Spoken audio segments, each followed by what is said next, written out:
The story of the Von Erich family is one of both triumph as well as tragedy.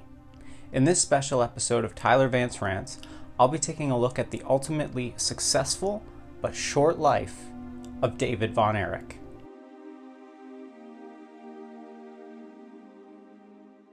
David von Erich was born on July 22, 1958, in Dallas, Texas, which is located in the southern United States. He was the second son of Fritz and Doris von Erich, as well as the younger brother to Jack, but older brother to Kevin, Carrie, Mike, and Chris von Erich. David's father Fritz was already a world-renowned professional wrestler by the time of David's birth. Fritz was not only a 23-time world champion, but he also is credited as being the inventor of the dreaded claw. So you could say it was kind of natural for David to follow in his father's footsteps of becoming a professional wrestler. However, before that would happen, David would have a very country upbringing. In particular, David was known to be very fond of horses, known to breed as well as sell them and race them. He also was known as a very renowned fisher and hunter, a country boy through and through. In June 1977, David dropped out of high school and finally tried to make a name for himself in the squared circle. It didn't take David long to earn himself a reputation, most notably for his exciting interviews and his technical prowess in the ring, and it didn't take long for him to earn the nickname of the Yellow Rose of Texas. This success led to a match against the NWA World Heavyweight Champion at the time, Harley Race. The match took place in August of 1977, so 2 months literally after David's debut, and it ended in a time limit draw. While David didn't win the match, he didn't lose it either, and he proved that he was able to go toe-to-toe with the very best. Fast forwarding a couple of years to 1983, and David's father Fritz was the owner of World Class Championship Wrestling, WCCW, and that was based out of Texas, David's home state, particularly the Dallas-Fort Worth area. Hometown hero David was an instant hit with WCCW crowds, and it wasn't long before the successful young man would become a bona fide champion. The NWA Texas Heavyweight Championship was up for grabs on the 4th of July, 1983. David von Erich was up against the champion, Jimmy Garvin, and David von Erich walked away as the brand new NWA Texas Heavyweight Champion. While the championship would bounce back and forth between the two over the next year, David proved that he was absolutely born to be a champion. One of the most infamous feuds David von Erich ever had was against a very well-known group, the Fabulous Freebirds. It all started when David von Erich substituted for one of the Freebirds, Buddy Roberts, and helped the team become the NWA six-man tag team champions. David proved to be an ace in the hole for the Freebirds, as not only did he prove instrumental in their six-man tag team championship match, but he also did not have any claim to those championships.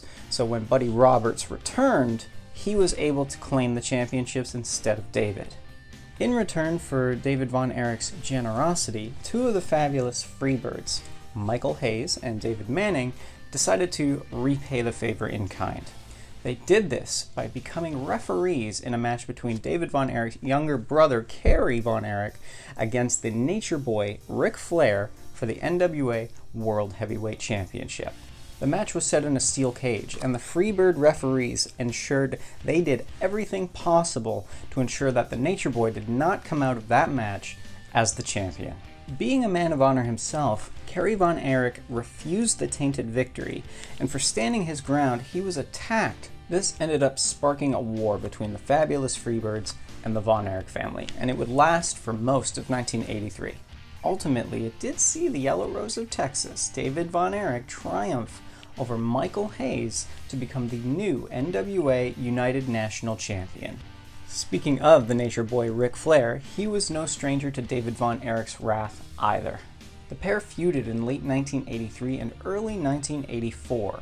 Most of the issues between the pair stemmed from the fact that Ric Flair loved taking aim at David von Erich's brothers. This time, the Nature Boy took aim at Mike von Erich, stating that the young man was not a good wrestler and could not beat Ric Flair even if the Nature Boy had his arm tied behind his back in less than 60 seconds. Being the good brother that he is, David von Erich came to Mike's defense and challenged Ric Flair. However, there would be conditions.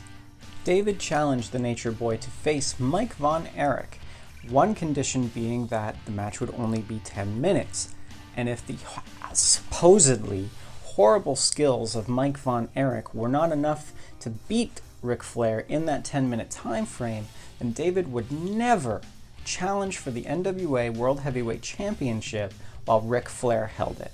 On the other hand, if Mike von Erich were able to beat Ric Flair within the 10-minute time frame or go the distance for the entire 10 minutes, then not only would David von Erich be able to challenge Ric Flair for his NWA World Heavyweight Championship, but he would be able to name the time, place, and stipulation. Flair agreed. As I've pointed out in my regular episodes, the Nature Boy Ric Flair has a habit of underestimating some situations and often gets himself into some serious trouble as a result. The Nature Boy was not able to beat Mike von Erich within the 10-minute time limit, and thus David von Erich got his wish. The match between the two was set for April 1984 and would be for the NWA World Heavyweight Championship. Before the World Heavyweight Championship match could occur, David von Erich had some commitments that he had to honor in another promotion overseas, All Japan Pro Wrestling. It was in Tokyo, Japan on February 10th, 1984, that David von Erich was found dead in his hotel room. The official diagnosis for David von Erich's death was that he died from what is known as acute enteritis, which is an inflammation of the small intestine. At the time of his death, there were rumors that he may have potentially died from a drug overdose. However, I personally will not be speculating on this out of respect. David's death was felt throughout the entire professional wrestling world. It's said that between 4,000 and 5,000 people attended his funeral, including several notable professional wrestlers. These included one of David's former rivals, the Nature Boy himself, Ric Flair. As a result of David's death, the NWA World Heavyweight Championship match that was scheduled between him and Ric Flair instead passed to David's younger brother, Kerry von Erich. Kerry von Erich and Ric Flair would face off for the NWA World Heavyweight Championship at the Parade of Champions, an event which was held in David von Erich's honor. But that's a story for another time. David von Erich's life was cut ultimately too short at the age of 25. In a quarter of a century, David von Erich was able to leave his mark on professional wrestling history in more ways than one. Not only did he touch the hearts of millions across the world, but David von Erich was also a bona fide champion, an all-star professional wrestler, but he ultimately would add to a legacy which would see more tragedy befall the Von Erich family.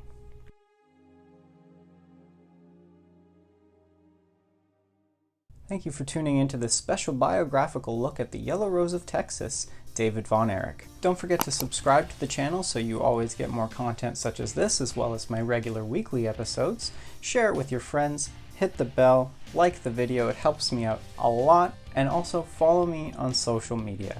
Thanks for tuning in. So long for now.